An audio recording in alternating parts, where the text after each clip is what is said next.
my Mercedes 550 SEL. And it just went downhill. I lived on borrowed money for 2 years. It was really painful, and I didn't really know if I was going to bounce back. I didn't really even know if I wanted to. So you were rich, and you had money, and then you completely went back to... Oh, beyond broke. I was over $1 million in debt. Wow.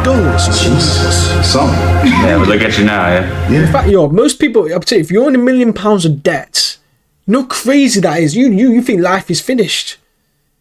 You know what I'm saying? But the fact that you bounced back from £1 million in debt is crazy. YouTube, welcome back to another Romz video, and today we're going to do the reaction video reacted to. As you guys can see in the title, reacted to Jordan Welch, old millionaire versus young millionaire. So it's going to be another debate show, guys. If you guys enjoy these debate shows where people debate about different types of topics, drop the comments below. Basically do the good stuff. Make sure you like, comment, subscribe, do the good stuff. Any other videos you want me to react to, drop me down in the comments below. DM me personally. Original link in the description as well. So it's going to be very interesting to see Jordan Welch go against the old millionaire, to see, basically, I don't know what type it is it who had it harder, whoever it is, but we're going to see. But actually have a debate to see which is better, basically. So yeah, let's get straight into it. Let's see what's going to happen. Your generation or mine? Definitely my generation. There's absolutely nothing that I miss about being broke. I detest poverty with an intensity that is magnanimous. When you die, will your kids inherit all your money? How you doing? I'm great, bro. How you feel? Yes, sir. Great to meet you. Yeah, it's nice to meet you too. All right, so we're gonna get into it today. Let's get in.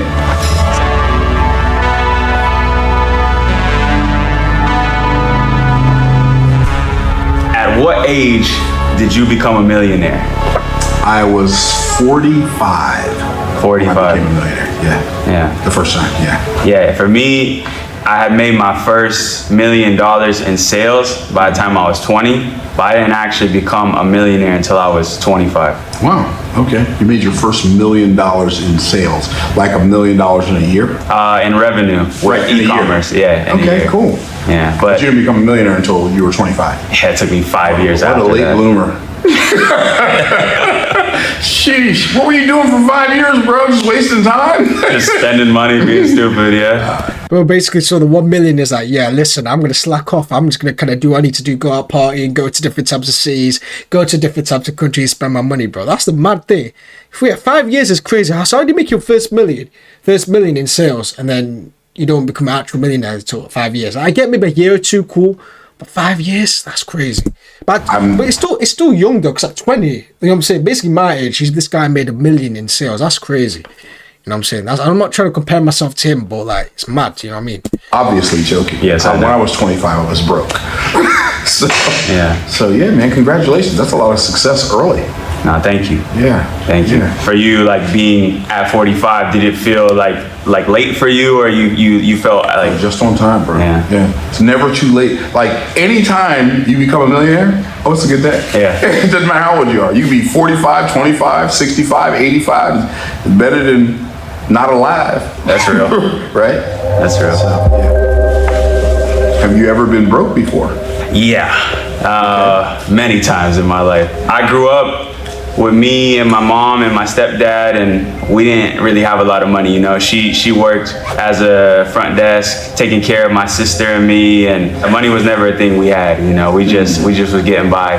And I was even more broke when I was 22 years old. I went $30,000 in debt, and I had to start all the way. That felt like a lot then too, didn't it? It's a lot. It felt like a mountain on me. But yeah, I grew up broke and I went back broke, but we bounced back. How about you?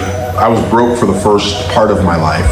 And by first part, I'd say for the first 35-ish years, I was kind of broke.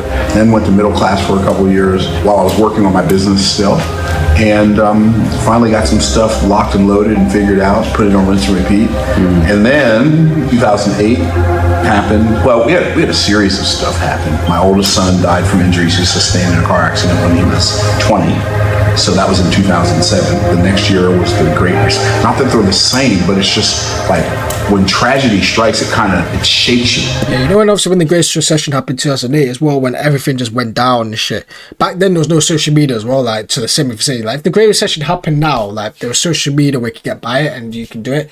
But in 2008, like people were just in panic mode, and then, you know what I'm saying, that was probably the best time to buy shit, you know what I'm saying, like buy real estate, you know what I'm saying, and buy other assets that will actually make you rich and wealthy longer term.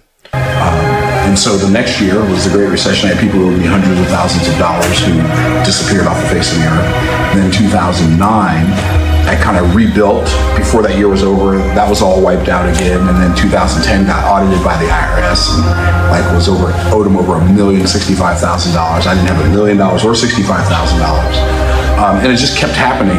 And so I was broke, so broke, and stuff like that kept happening. By 2013, I was so broke.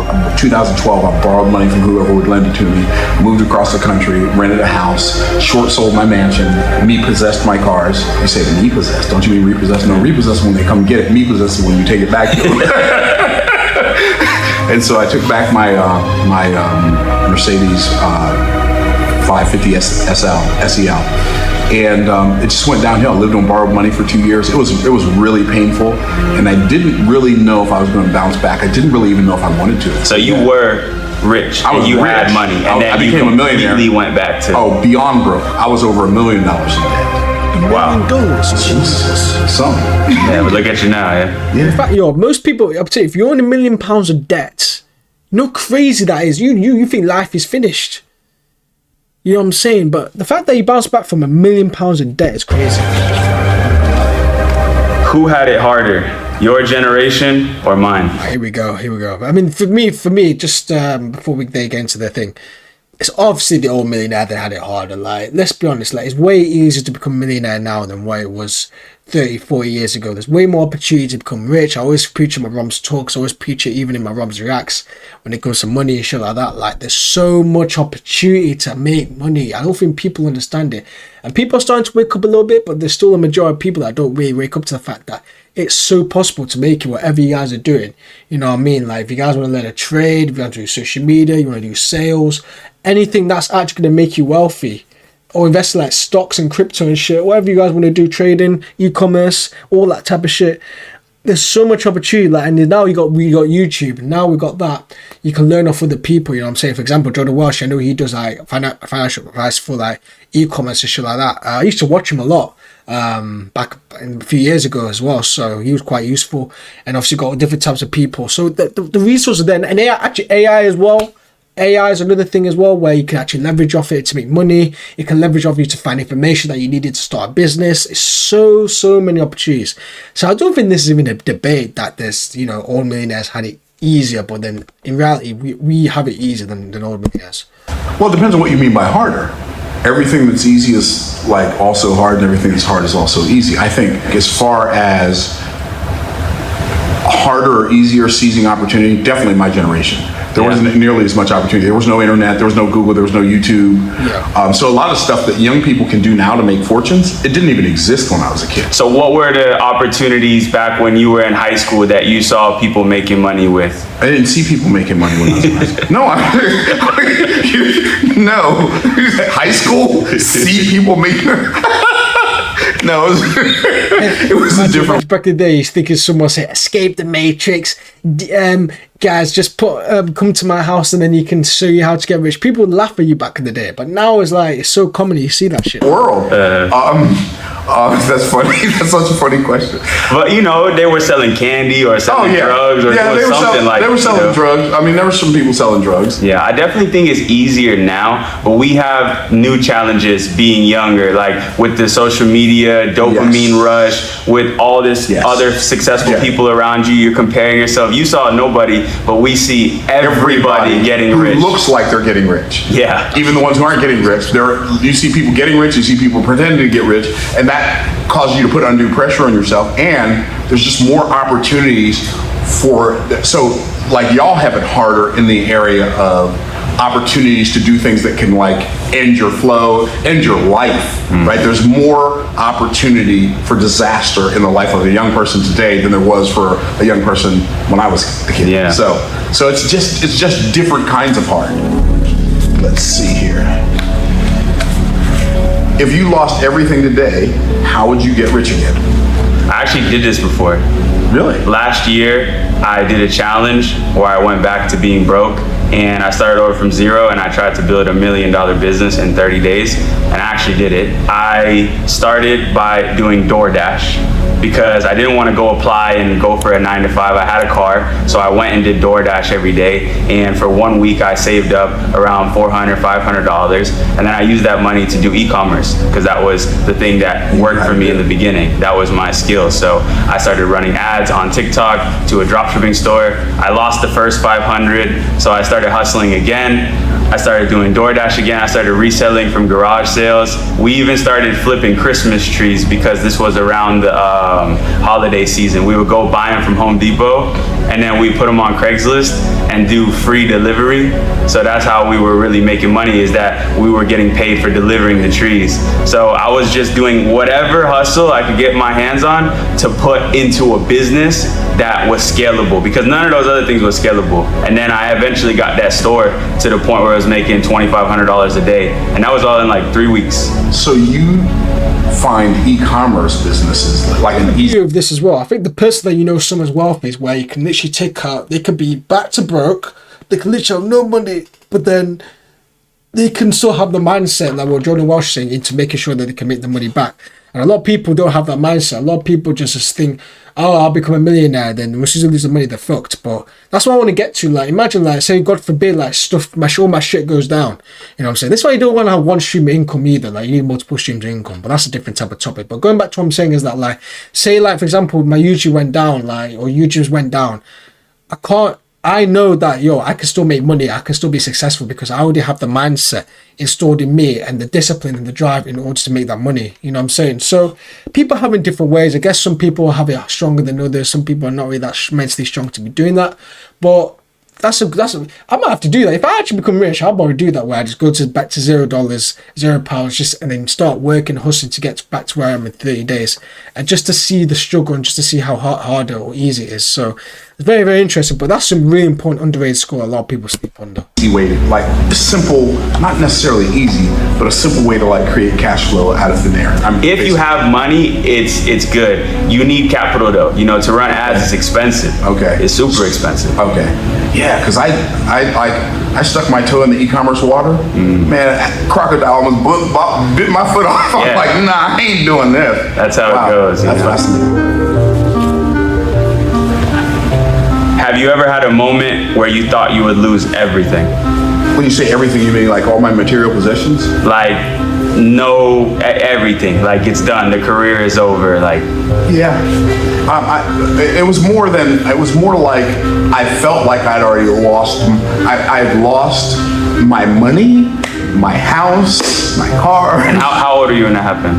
I was late 40s, early 50s. Most people, I feel like, if they lost everything at that point in their life, they would have just been like, all right, like it's over with for me. Well, it wasn't like that I felt like it was over because I lost it. I felt like it was over because the thing that I lost that was the hardest to get back was the drive and the desire to do it again. Because I felt like if I do it again, they're just going to figure out a way to take it from me. You know how the negative voices in your head, that was the negative voice in my head. Well, what's the use? If I go out and build it again, they're just going to figure out a way to take it from me again. And so I can literally, you probably can't imagine this, but I can literally remember like it was yesterday on multiple occasions, sitting on the back porch in my rented house because my credit was too bad to buy a house in Land O'Lakes, Florida, crying on my wife's shoulder because nothing I was working on was working for me. And thinking, I don't know what I'm going to do. She said, don't worry about it. You'll figure it out. You always did. I'm like, oh, okay, cool. She believes in me when I don't believe in me. Let's go. That's the secret, huh? You gotta find people that believe in you, because that's how it was for me. Like when I lost everything when I was 21 and I had to start over again, I actually came back home. I was living in Los Angeles. I had a nice apartment, a nice car. Now where's home? Fort Myers, Florida. Okay. And I had to go back to sleeping on my mom's couch again because we didn't even have a big enough house for a spare room for me. So I was not happy about that. So I was landing from the airport and I was basically almost to tears, just like feeling like a failure. And I'll never forget it. I walked through the front door of my house and my stepdad was there, and I'm like confused of where's my mom, because she's always there to greet me. And he's like, oh, she's out back. So I was like, all right, I'm gonna go see my mom out back.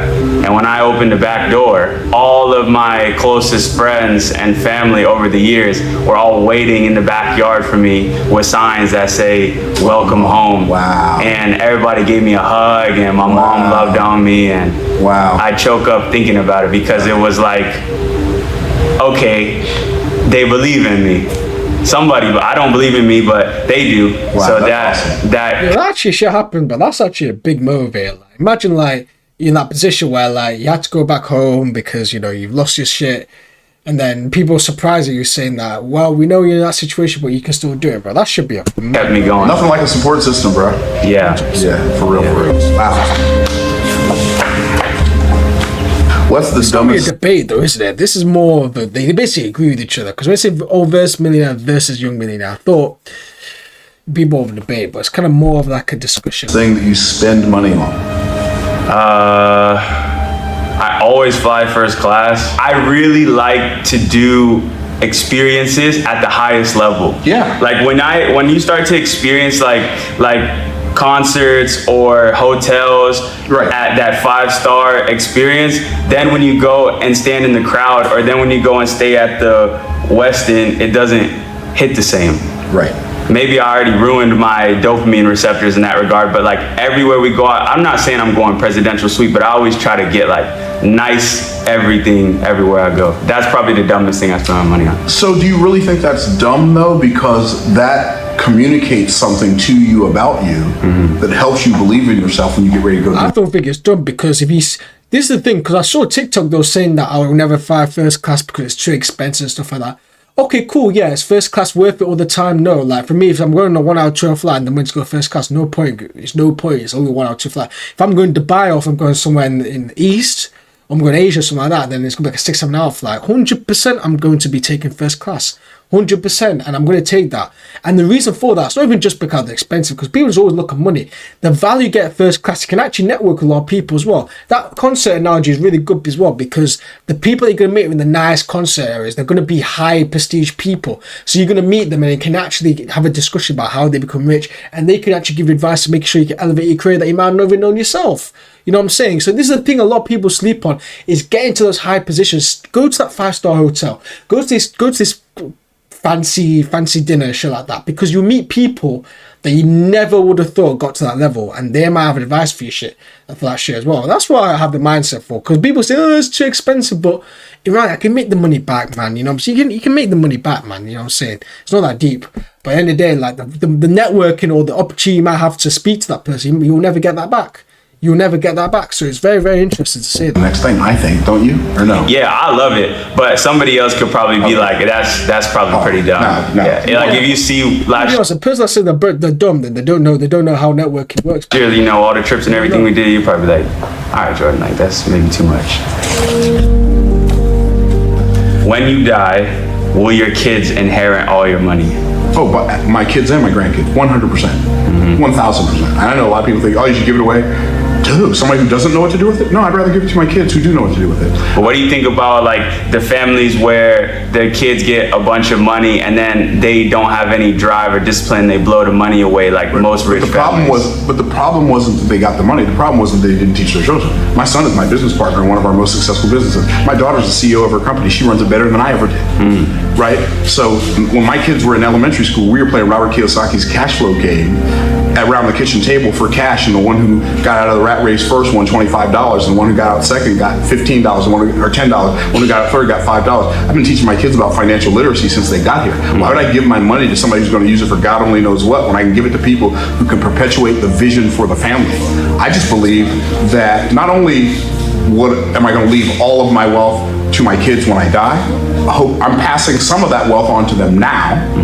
And the only thing that inspires me most to create wealth is the fact that I'm going to leave it to them. And if you can teach them, then they're going to want to go get it. Fun in games, but then you get inheritance tax, which is absolutely crazy, man. You know, these taxes are crazy, man. Yeah, you get taxed for giving your money away to your children, bro. It's fucked, bro. It's fucked. Themselves. Exactly, and especially if you like when my kids were young. One of my sons said to me one time, "Yeah, we're rich." I said, "Y'all ain't rich. Me and your mom are rich. There's a difference." And so we didn't give our kids money. We gave them opportunities to earn money. And when they didn't want to, and there was a time in their lives when they didn't want to have anything to do with the family business. So I let them go get jobs and figure out how hard people who don't have family businesses have it, so that when they came back to the family business, they knew they had someplace to come, number one, and they knew when they came back, they knew what they had, right? So they took it way more seriously. I think you can train your children in a way that not only do they not decimate the family's wealth, but they perpetuate the family's wealth if you train them. Yeah, I agree with you. I still don't know if I would have been successful if I had rich parents, but I guess we'll never know. This is a very fun conversation. Yeah, it is. Mr. Jordan Welch. It is. Okay. Would you rather have $100,000 or 100,000 followers? 100,000 followers for sure. On what platform? YouTube. You give me 100,000 subscribers on YouTube, I'll make $100,000 in a week. Let's go. Yeah. Okay, now you open the door, bro. You can't open a loop like that without me closing. I'd go with the dollars, you know. I'd go with the cash. Because I do see, you know what, I think you can see it both sides, because with the 100k cash, you can use it to invest into your channel anyway, and then you can make the 100k followers. It's easy to blow up. It's not actually, I'm lying. I'm not saying it's easy to blow up on social media, but it's way more easier, I think, to blow up on social media than to gain 100k in cash. So I'd go with the cash personally. For me, 100k followers would be nice though, because then I have way more views on YouTube and I have way more subscribers on YouTube.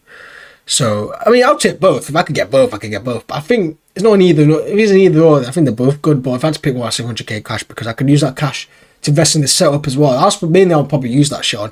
Some of it in savings, some of it to spend on myself, and then most of it just to invest in this channel. You know what I'm saying? Move out, get a new setup, you know what I'm saying? Audio, shit, but mad shit. And then, you know what I mean? That's the main thing. So, what would you do having 100,000 subscribers on YouTube that you could make $100,000 in a week? High ticket coaching. High ticket coaching. No question about it. If you have a channel in a specific niche, let's say teaching men how to dress nice, okay, or teaching people how to start YouTube channels, for you to make 100 grand, you only need 20 people to pay you $5,000. Or 5 people to pay you 20. Exactly. Or one person to pay you 100. You don't need much. And I started a high ticket coaching business last year after I sold my software company. I have many people reaching out to me to help them start YouTube channels.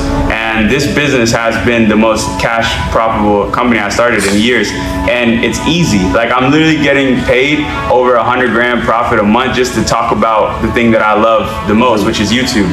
Yeah, high ticket coaching all the way. And you could really coach people on anything. Whatever your skill is, you could sell it. No, I'd rather have 100,000 followers on YouTube as well. YouTube's my favorite platform. I've been on YouTube for 15 years, but I didn't know that it paid. I was on it for 14 years before I even knew they paid people. So here's what's really crazy. Like, the way that I make money with my high ticket coaching is on a second YouTube channel that I only have 4,000 subscribers on. Wow. I don't even talk about this high ticket program on my main channel. And I'm only getting a couple thousand views a video on this second channel. And it's still bringing in this much. So do you I would do that for what sure. The second channel is? Yeah, it's called Mr. Welch. It's a business channel. Excuse me. I say big business, mediocre videos. That's the whole purpose of that channel. What did getting rich cost you? What did you miss out on? Being broke. Sorry.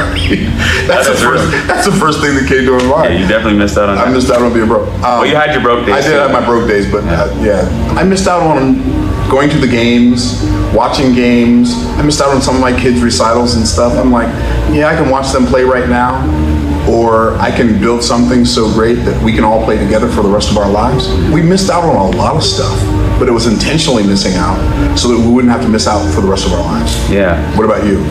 Because I've made money while being young, I don't really feel like I missed out on anything in terms of experiences.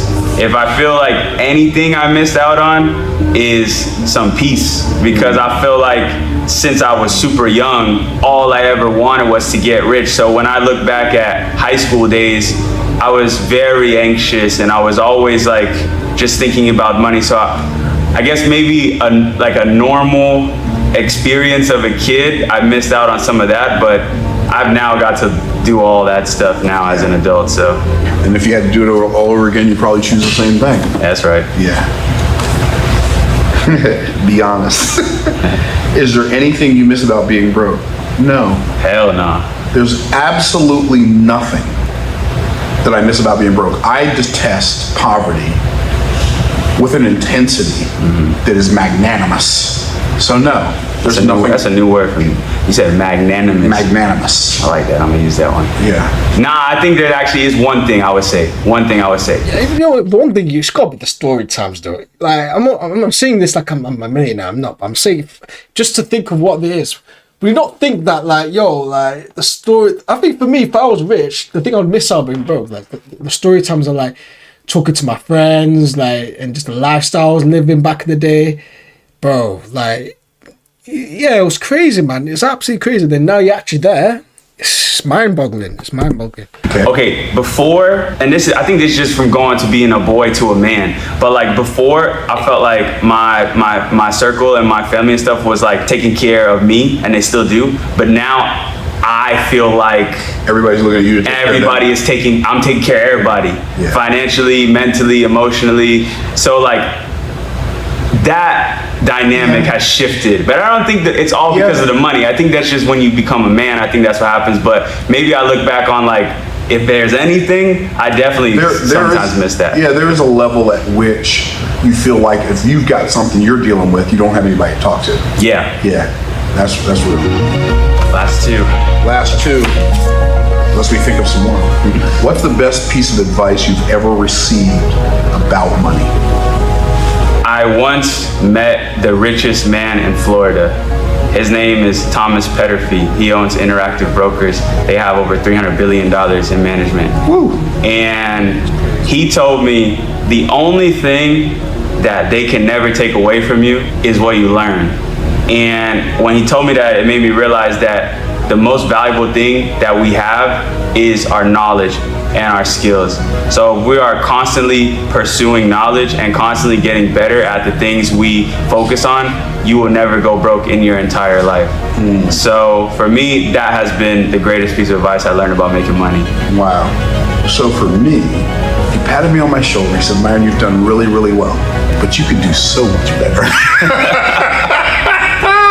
It tripped me out so much. Yeah.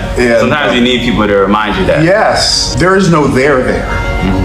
Like when you think you've arrived, you've deceived yourself greatly because there's no there. The journey is the destination. And when he said that to me, it made me realize that there are always there are levels, and there are always going to be levels. And he challenged me to acquire hundreds of millions of dollars worth of real estate this year. Now, right now I have about $6 million worth of real estate. He's like, oh, this year, yeah, I'm gonna help you acquire hundreds of millions of dollars worth of real estate. Now, by help me, he didn't even give me money. He just meant show me. Like, say less, do more, right? Then I had another conversation with him. He said, yeah, this was much later. He said, yeah, I had dinner with a couple of friends of mine last night. I was telling them about your videos. He said, now these guys, they're really rich. They make me look like I'm poor. I'm like, there's no there. Yeah. There's always somewhere to go, as long as you have somewhere to grow. So anyway. I guess last thing, selfishly looking at me as a younger man, what's one piece of advice you have for me? Never stop learning. Like always be looking for and finding people in your life who are doing what you'd like to be doing, being what you'd like to be being, and the having will take care of itself. Hey, well, I definitely learned something today, and I'm gonna keep learning. Me too. Yes. Me too. That was great, bro. stuff. Great conversation. Yes, sir. Yes, sir. Cool, and that's the video done and dusted, man. Listen, very educational video, man. I hope you guys enjoyed that. You know what I'm saying? I thought it was more of a debate, but it's more of a discussion, which is fine. I'm not bothered by that. Obviously, it's clip for me, innit? You know what I mean? But in general, like, it was a very good debate, very good discussion, I meant to say. But yeah, I hope you guys enjoyed that. You know what I mean? Hope you guys got some value off that too. But yeah, before we end the video, make sure you like, comment, subscribe, do that good stuff as well. As I said, any other videos you want me to react to, drop me down in the comments below. DM me personally. Link in the description as well for the original link. And also road to 200 subs, guys. Let's try and get that mark. But that's it for me. I'll speak to you guys tomorrow. Peace.